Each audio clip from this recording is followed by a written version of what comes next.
Chairs No Waiting, episode number 544, Legacy of Mayberry continues. Two Chairs No Waiting is brought to you each week by the folks over at WeaversDepartmentStore.com. Drop by over at Weavers and pick up the 2020 Andy Griffith Show wall calendar. They're shipping now. You're going to want them. And hey, you need to get some Mayberry's finest coffee. That's right. You can get Mayberry Diner's decaffeinated coffee, Otis Campbell's better than home dark roasted coffee, or the Sunday morning breakfast blend. Head over to Weavers and check those out. Two Chairs No Waiting is also brought to you by donations from listeners like you. The executive producer of this episode is the folks from the Mayberry Meetup 2019. Hello, everybody. I'm Alan Newsom, your host for Two Chairs No Waiting, and it is absolutely great to be here in Mayberry with you once again. Last week, the podcast was about the Legacy of Mayberry. That was episode number 543. So if you haven't heard it, I encourage you to go back and listen to it. Now, you don't have to before you listen or watch this episode, but it was kind of ironic to me because last week we were talking about that, and maybe irony is not the right word, but it was coincidental that we had gone over all these things where Andy Griffith Show had impacted the entertainment world, whether it had been television, song, music, things like where it had just intertwined into our culture. And we were talking about that. But I ran across this article this week that I just couldn't believe it because it was a real impact. So we're going to be going into that, and stick around because we're going to hear a This Week in Mayberry report from Randy Turner after that. So don't run off on me. So let's get this going. I'm going to play a little bit of background music for make it easier for you guys to enjoy me talking the whole time.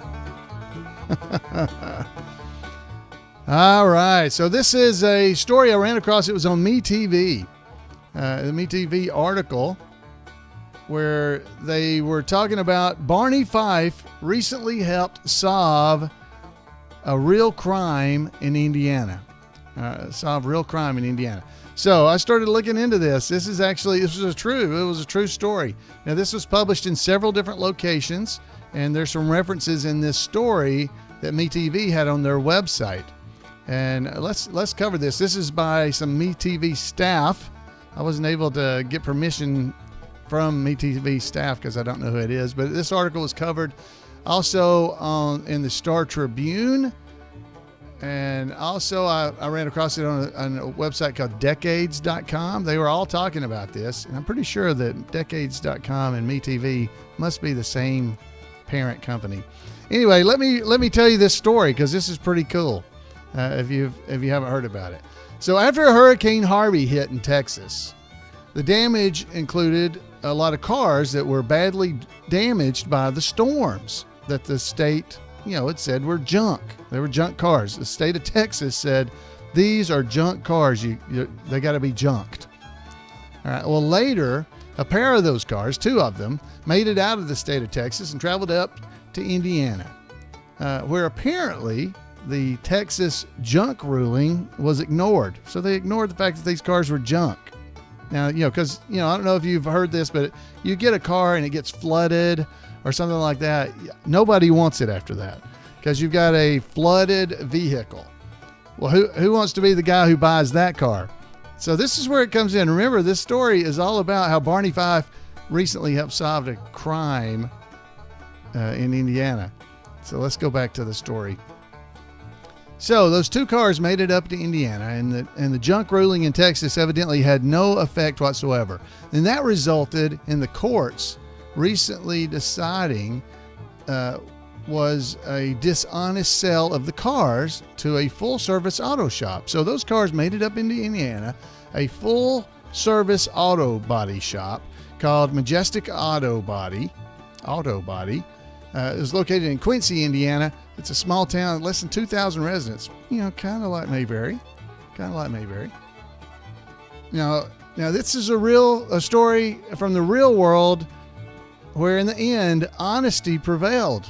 Wow, just like in Mayberry. And it comes from a town that sounds an awful lot like Mayberry. And in its defense, actually cited a memorable Mayberry case. The local auto shop persuaded the judge to rule on their side by invoking the Andy Griffith Show hero Barney Fife. According to the website called The Indiana Lawyer, Majestic Auto Body was able to get justice by citing Barney's first car, the episode we all love where Barney bought his car. And the judge was so sold on the logic and the decency at the heart of that episode that she cited that specific defense in her official ruling on the Indiana Bureau of Motor Vehicles versus Majestic Auto Body. And this is what she said. She said, quote, "We commend the state for tapping into its creative juices and comparing this case to the classic episode of Barney's first car in the Andy Griffith Show. In that episode, the lovable Barney Fife empties his entire life's savings to purchase his first car, a 1954 Ford. The seller purports to be an elderly widow struggling to part with her late husband's vehicle, but unknown to Barney, the seller is a member of a gang that dishonestly sells stolen old vehicles as good condition cars." This is Judge Patricia Riley. She wrote this. The car, there's a picture of the car in the article. It said this is the car that Barney bought that influenced this decision. And it goes on to say, and the condition of it was so bad in the episode, the car, that when Gomer comes in to tell Barney what his car needs fixed, we all love this one, his list is exhaustive, including, I'm going to mess this up, plugs, points, bearings, valves, starter switch, ignition wires, water pump, fuel pump, oil pump, clutch bearing, brake lines, brake shoes, radiator hose, and it just keeps going on. Let's just say that the car was in such bad shape that even Opie and Aunt Bee had to hop out during that episode just to push it back to town. You remember they were helping Andy and Gomer push it back? Well, the judge concluded in her decision to give credit to Barney Fife with making up her mind. She said, quote, "The state argues that to prevent Hoosiers from finding themselves in Barney Fife's shoes, the General Assembly enacted Indiana Code," and it's got a code number, 922-318. You have to remember that. And that the aim of this statute is to ensure that Indiana citizens are not duped into buying vehicles that have been declared junk by other states. So that's the end of the quote. So just like in the episode, Barney Fife ended up saving the day in the real world.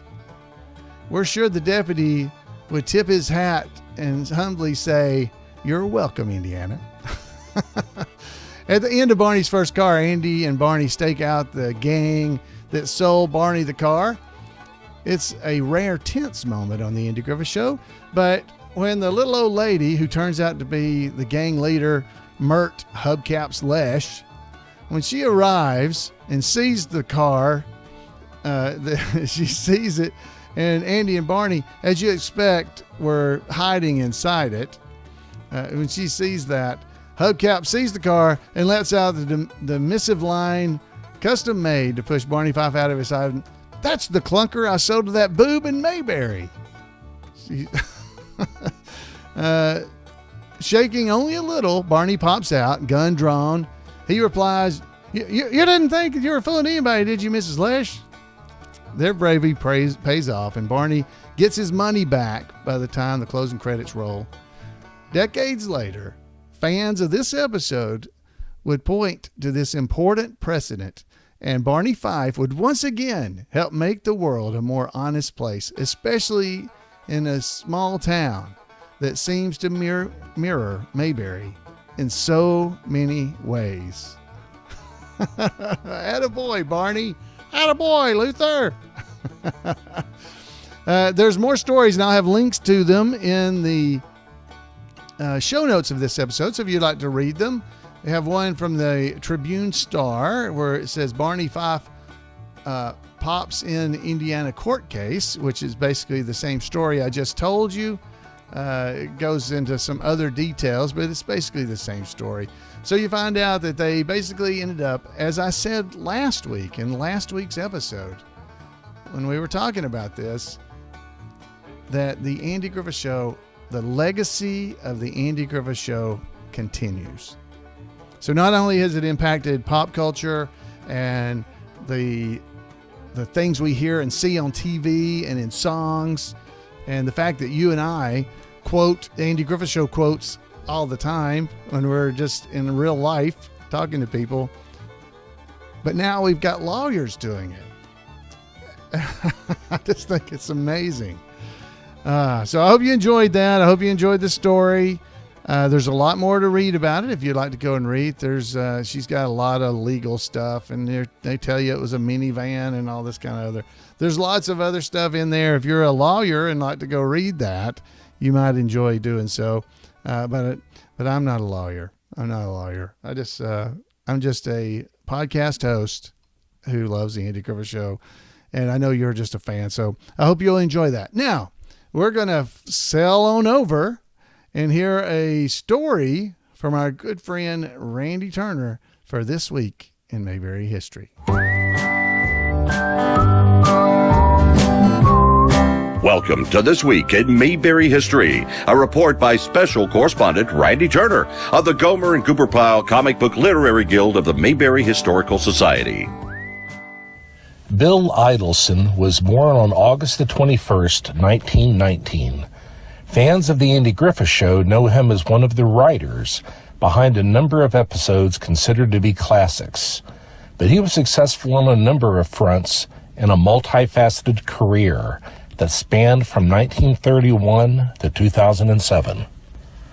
As a child actor, Bill is best remembered for playing Rush Gook on the extremely popular radio series Vic and Sade. Only 12 when he started, he played the adopted son of the title characters in a series that once had 7 million devoted listeners. The series ran for 14 years, with Bill playing the role other than when in the military. When Vic and Sade ended, Bill moved to Los Angeles and began appearing primarily in television. He left the entertainment industry for a brief time to work in real estate, but returned to not only act, but to write for the medium.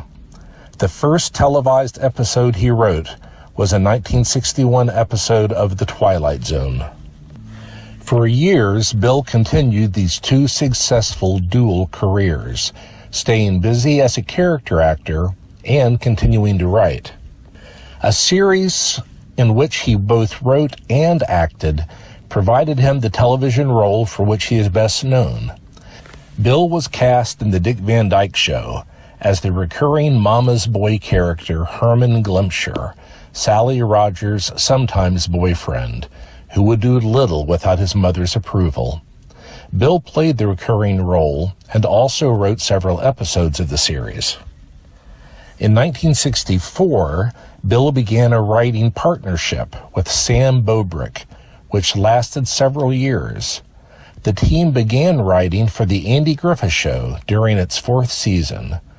Over that season and the next 3, the writing team wrote 19 episodes, many of which are classics, and one, The Shoplifters, earning them a Writers Guild of America award. Bill and Sam remained writing partners through 1967. They also wrote 15 episodes of Gomer Pyle USMC, while Bill continued his acting career, even appearing in one of the 1965 episodes of USMC. At the end of 1967, Bill and Sam dissolved their writing partnership. Bill then partnered with writer Harvey Miller. The pair wrote an additional 8 episodes of USMC, meaning Bill wrote 23 episodes of the series, which is more than 15% of the total episodes produced. Bill and Harvey also helped create Love American Style, earning them an Emmy nomination in 1971 for the series. In addition to producing the show, Bill also wrote 7 segments and often served as a script consultant. In late 1972, Bill began writing various series episodes on his own, with only the occasional co-writing job with Harvey, until his second writing partnership also dissolved. His next to last acting role was a reprisal of his most well-known in television. He again played Herman Glimpshire, now married to the former Sally Rogers, in the TV reunion movie The Dick Van Dyke Show Revisited. After such a career, one would be entitled to rest on one's laurels. However, while Idelson had retired from television writing in 1987, he wrote several books about his career, as well as a textbook used in a popular class he taught in script writing. Bill passed away in 2007, but in addition to his many other accomplishments, he is also well remembered in the industry for his role as a writing mentor to many writers in Hollywood. Well, that's it for this week. As always, thanks for listening, and remember to take Andy's advice and go out there and act like somebody. Thank you, Randy. If you want to make sure you don't miss out on any of Randy's reports or the things he's doing on the Mayberry out on the web, send him an email at turnersgrade@gmail.com. That's turnersgrade@gmail.com, and he'll make sure you don't miss out on anything. Oh, it was a great report. Great job. Some of the folks that were in the chat room while we were talking, they were asking if Neil Bentley was involved in any way in that court case that Barney helped do.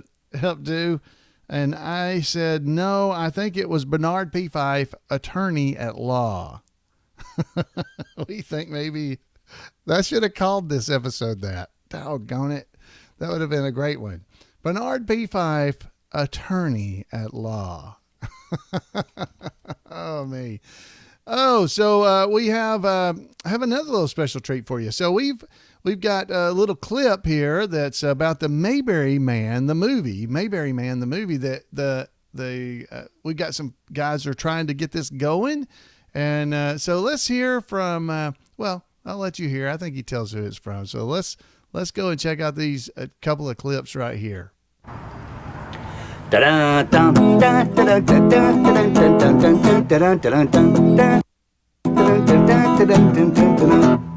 Hey y'all, George Lindsay Jr. here. Mayberry Man the movie's coming soon, and it's gonna be a good one. Goober says hey.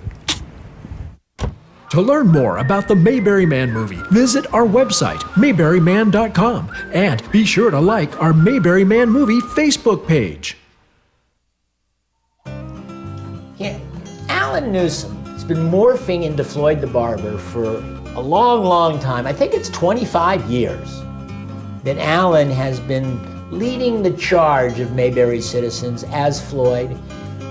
He plays a wonderful Floyd. From the moment I saw him, I thought, that man has it. And Alan, for all these years, you've done a great job, and I just think you deserve a big, giant slap on the back. Not so hard that you get, like, hurt, but, I mean, a good slap on the back.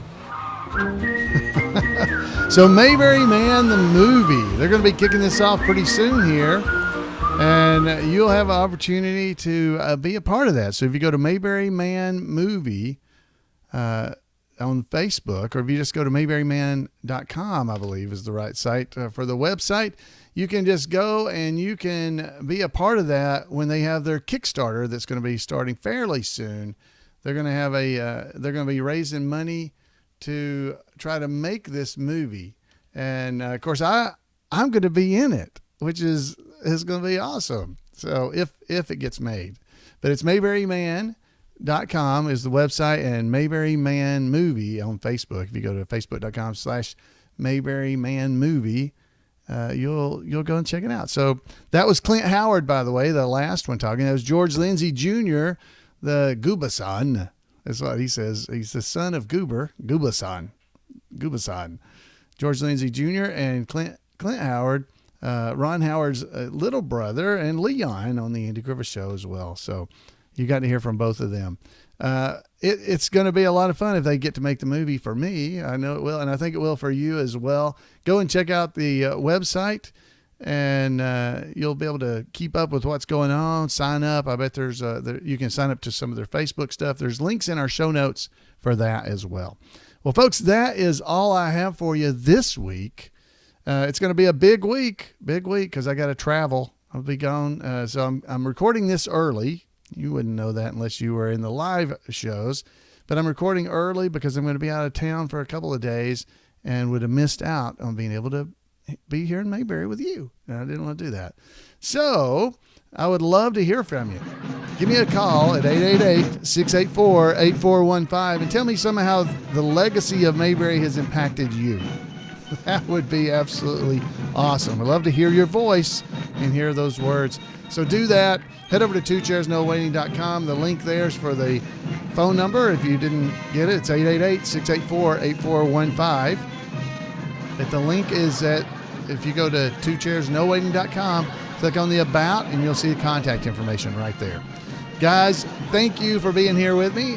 I always enjoy being in Mayberry with you every week. And until next time, we'll see you right here on Two Chairs No Waiting.